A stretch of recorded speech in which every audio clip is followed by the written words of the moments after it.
What's going on, everybody? I'm done with home time. I've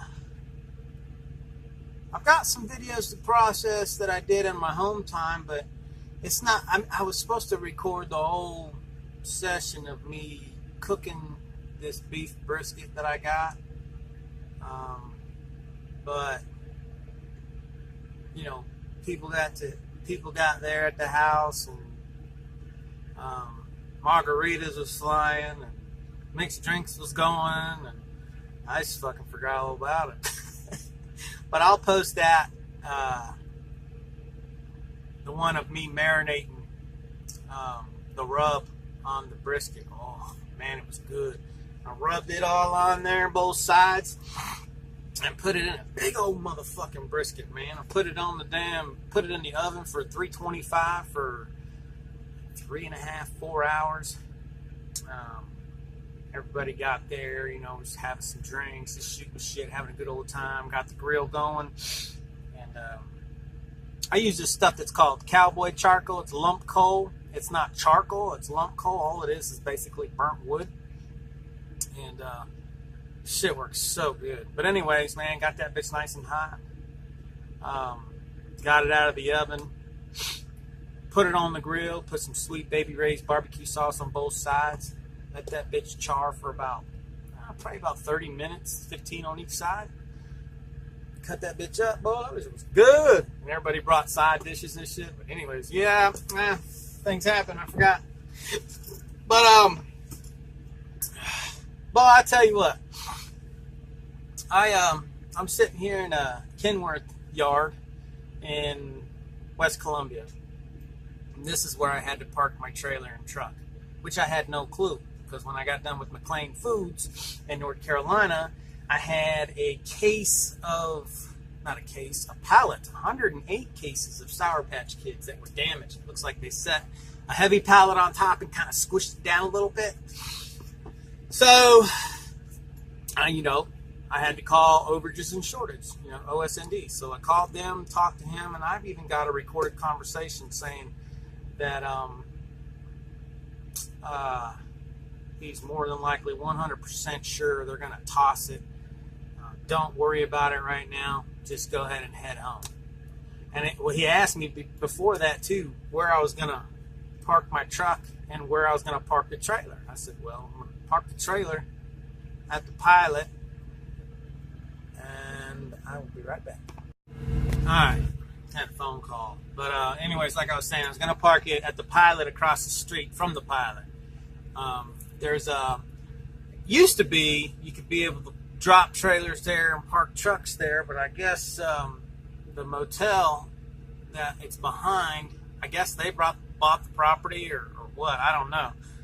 But anyways, he was like, yeah, that's fine. And just go ahead and start heading home. Well, then I get a call the next morning. I guess the motel owner called Stevens and was like, yeah, you can't park this trailer here, you need to come move it, which was fine. I'll go move it to the Pilot, and I'll just put my truck underneath it, because at the Pilot you can't drop a trailer. And it ended up being a big fiasco, man, because I was told one thing from OSND. Safety's calling me, telling me that I had to leave right now. He wasn't giving me any leeway. I just threw all my fucking laundry in the washing machine, because I literally waited the last second, because I didn't want to do laundry over the road again, because I knew I was going to go home to save that money. So I had no clothes, man. I was cooking breakfast. I was like, well, dude, I have no clothes, man, and I'm cooking breakfast. I said, can't you give me a little bit? He was like, no. I said, so I have to leave right now. He's like, yeah. I said, right now, right? I was going off. I was like, so I have to leave right now. And he was like, yeah. I was like, dude, I don't have anything to wear, man. And he's like, well, then I'm going to be forced to tow your truck, and I'll be right back, because my DM is calling. All right, one more time. Hopefully I can get to this video without a phone call. My DM called. Anyways, I'll get to that in a minute.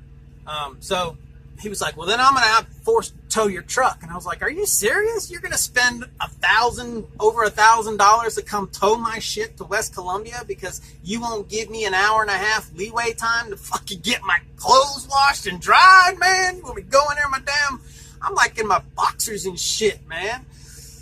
And he was like, yeah, I'm serious. I was like, you know what? This is bullshit, dude. I said, yeah, I talked to somebody. I said, it's not my fault. You guys have a lack of communications here at Stevens Transport. You know, I mean, I talked to somebody, he told me he was going to get back with me, go home. I told him where I was going to park the truck, where I was going to park the trailer. He said, that's fine, but that's Stevens' policy. You're a company driver. You don't park your truck at home. And here's the fucked up thing about that, because 30 minutes ago, I talked to my DM and he's like, well, just give me a little bit. Let me talk to my manager. I'm going to see if I can get it approved so you can keep your truck there. I'll call you back. Okay. So in between that time, this motherfucker from safety calls me up and he starts yelling at me. And I'm like, dude, I just got off my DM. Well, when was that? I was like, 30 minutes ago. He said he'd call me back. He's trying to get it approved. So, I mean, but you're calling me because, of course, once again, there's no communication at Stevens Transport. You've got one saying one thing, one doing another thing, and one yelling at you. So he was like, you know, and we've gotten a bitching match, dude. And I record all works conversations just for my sake, okay? And it goes into a work folder, so I can pull it all up. But I'm not gonna post it. It's nobody's fucking business. But we got in a big pissing match over, and he's like, "Well, we'll just get your DM on the phone." I was like, "You fucking do that, then, goddamn!" And he hung up, transferred me to fucking my DM, you know, and then I'm like, no messages yet. And he's not even, I thought he was going to be on the other line so we could have a three-way fucking round, you know, but no, he hung up and just transferred me. So, and then I talked to my DM and we started yelling back and forth. Well, actually, he wasn't yelling. He was like, I'm going to hang up. You're going to keep cussing, man. I was like, I'm not cussing at you. I'm cussing at the situation. I'm pissed. I'm being told one thing. I'm already home, man. This guy's not even giving me any leeway time to finish my laundry, man, you know, and he's telling me he's going to tow my truck. I said, what the fuck kind of shit is this, man? Well, it's company policy. I said, I know it's company policy. I'm not trying to change company policy. I'm just saying I was told that I could do it, so I did it. Fuck, man. I'll take the truck to West Columbia. Just give me about an hour and a half, 2 hours to do my fucking laundry. So finally, he was like, how much time you need, man? I'll just tell him you're going to be there when you're done. And I'm like, well, I've got, you know, I think it was like 10 minutes left on my wash. That was just my jeans. I said, then I got to throw them in the dryer and then throw some shirts in the wash. And then, you know, then I'll be ready. So I said about an hour and a half, 2 hours. I'll tell him you'll be there in an hour and a half. And I was like, okay, click. So, wow, it was fucking crazy, dude. Unbelievable. The amount. And, oh, here's the deal, but my DM calling back, because the whole deal with the overages and shortages and shit, I'm supposed to take care of them.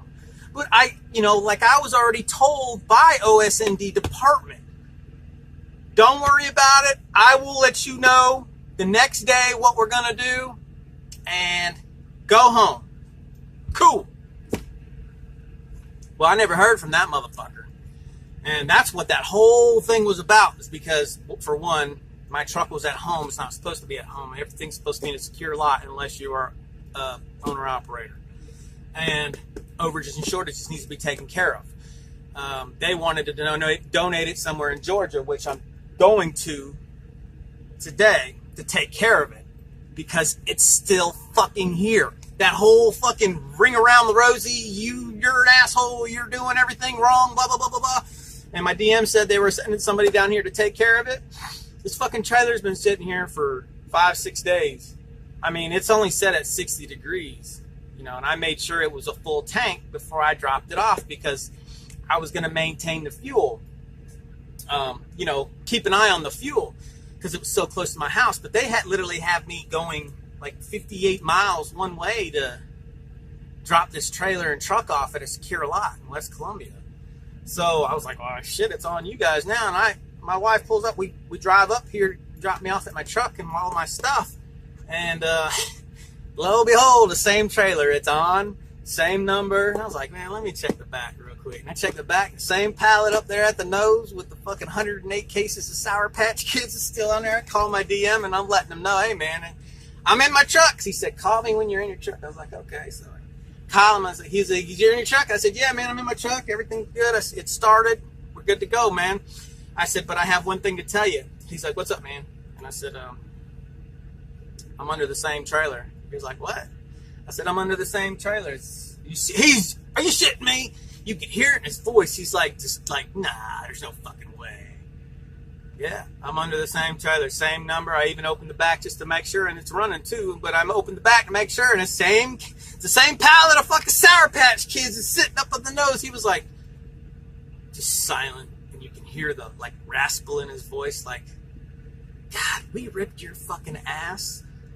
And that trailer's just been sitting there for 6 fucking days, and I didn't say nothing. I was just like, I gotta chill. I gotta cool my fucking shit, man, because I went off, man. I'm surprised I didn't get fired. But yeah, I let him know. I wasn't kind on that, but you can hear it in his voice, man. He was just really disappointed. So he said, I'll call you back, and that's when he called me back. It was about 40 minutes later. He called me back and let me know I'm taking it to somewhere. Waiting on the damn the instructions and shit, the trip number and all that, the date. But I'm supposed to donate it somewhere in Georgia. But yeah, welcome back, and I'm on safety hold. They put me on safety hold. I asked him, I was like, well, why am I on safety hold? Is it what I because I blew up? And he said no man. He said you're overdue for a safety. Sorry, overdue for. God damn. I had bacon and eggs and toast this morning, man. I treated myself right. Ooh. And a safety talk. You're overdue for a safety talk. So he was going to try to talk to him and get it bypassed or some shit. Other than that, they'd have to get me routed to Dallas. So, oh yeah, one more thing. So, before I head out, I got my cooler. And I got all my goodies. See that? Got some eggs, some milk, some broccoli, cauliflower. Got some yogurt under there, some pepperoni, some ranch, limes. I love limes. I got some of that brisket I cut up. Got some cut in 3 steaks. Damn, you can't even see it. Okay, there you go. 3 steaks right here. Cut that up. I bought me some kibasi to cook because I got my cooker with me now. I got to go get some ice as soon as I get these directions. I'll hit a pilot or something on the way out. But then, yeah, I got my cooker up here. Just a little propane, butane cooker. That's upside down. Works really good. Takes little butane cans. Shit. It's awesome. And bought me a pan. Somewhere. There it is. Yeah, I went shopping. Got me some all kinds of shit, man. Canned goods, Campbell's. Some damn. I know I got this phone turned around. It's hard to. Uncle Ben's. It's called Ready Rice. You just stick it in a fucking microwave for 60 seconds or 90 seconds and boom. Yeah. So, hell yeah! I won't have to eat truck stop food all the time. But, alright. Later.